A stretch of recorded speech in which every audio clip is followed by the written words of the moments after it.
दोस्तों, दिल्ली से लगभग 90 किलोमीटर उत्तर पूर्व की तरफ गंगा के किनारे बाईं तट पर महाभारत काल का सबसे प्रसिद्ध एवं चर्चित महानगर हस्तिनापुर अवस्थित था।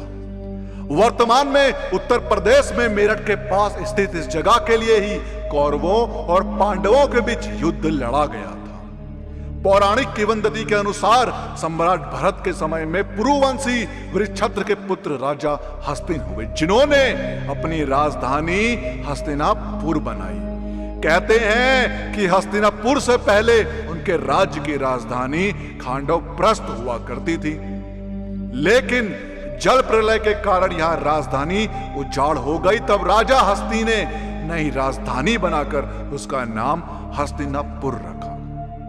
कौरवों की यह राजधानी भीष्म पितामह जैसे महावीरों, अर्जुन जैसे धनुधारियों एवं दुर्योधन जैसे अहंकारियों के क्रियाकलाप के कारण भारतवर्ष के समस्त राजनिवर्ण की नीति निर्धारण का केंद्र रही थी। महाभारत में इस शब्द का सजीव शाब्दिक चित्रण हुआ है। इस ग्रंथ में इस नगर की विविधता, विशिष्टता एवं सुंदरता को कई स्थानों पर वर्णित किया गया है। उस काल में गंगा नदी उस महानगर के पास में होकर बहती थी, जबकि आज वहां गंगा की घाटी भी देखी जा सकती है, जिसे हम इन दिनों स्थानीय लोग बूढ़ी गंगा कहते हैं। पाणिनि ने इस नगर को हस्तिनापुर कहा है। विष्णु पुराण के लिखे जाने तक गंगा के प्रवाह के कारण नगर का काफी भाग नष्ट हो चुका था। विष्णु पुराण में ही एक अन्य प्रसंग के अनुसार परीक्षित के वंशज को गंगा प्रवाह में इस राजधानी को नष्ट हुआ देख अपने देश की राजधानी वत्स देश की नगरी कौशांबी को बनाना पड़ा था। पुरातत्व विभाग इस नगर की स्थिति एवं स्मृति को ईसा से 1000 वर्ष पूर्व की स्वीकारता है। कभी गजपुर कहलाता था। इस नगर का नामकरण हाथियों की अधिकता के कारण हस्तिनापुर पड़ा। इसे कभी गजपुर भी कहा जाता था, किंतु कालांतर में पुरुवशी वृषछत्र के पुत्र हस्तिन के नाम पर यह नगर हस्तिनापुर के नाम से प्रसिद्ध हुआ। महाभारत के काल के बाद यहाँ नाग जाति का वैभव फैलने लगा, अतः इस नगरी को नागपुर भी कहा जाने लगा। कालिदास के अभिज्ञान शकुंतलम का नायक दुष्यंत भी यहीं का शासक था।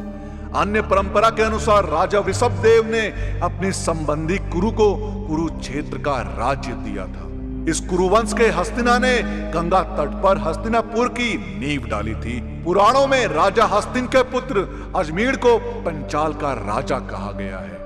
राजा अजमीर के वंशज राजा संवरण जब हस्तिनापुर के राजा थे, तो पंचाल में उनके समकालीन राजा सुदास का शासन था। हस्तिन के पश्चात अजमीर, दक्ष, संवरण और कुरु क्रमानुसार हस्तिनापुर में राज्य करते रहे। कुरु के वंश में ही आगे चलकर राजा शांतनु हुए, जहां से इतिहास ने करवट ली। शांतनु के पौत्र पांडु तथा धृतराष्ट्र हुए, जिनके पुत्र पांडवों और कौरवों ने मिलकर राज्य के बंटवारे के लिए महाभारत का युद्ध किया। पुराणों में कहा गया है कि जब गंगा की बाढ़ के कारण यह राजधानी नष्ट हो गई, तब पांडव हस्तिनापुर को छोड़कर कौशांबी चले गए थे। दोस्तों, आपका हस्तिनापुर के बारे में क्या कहना है?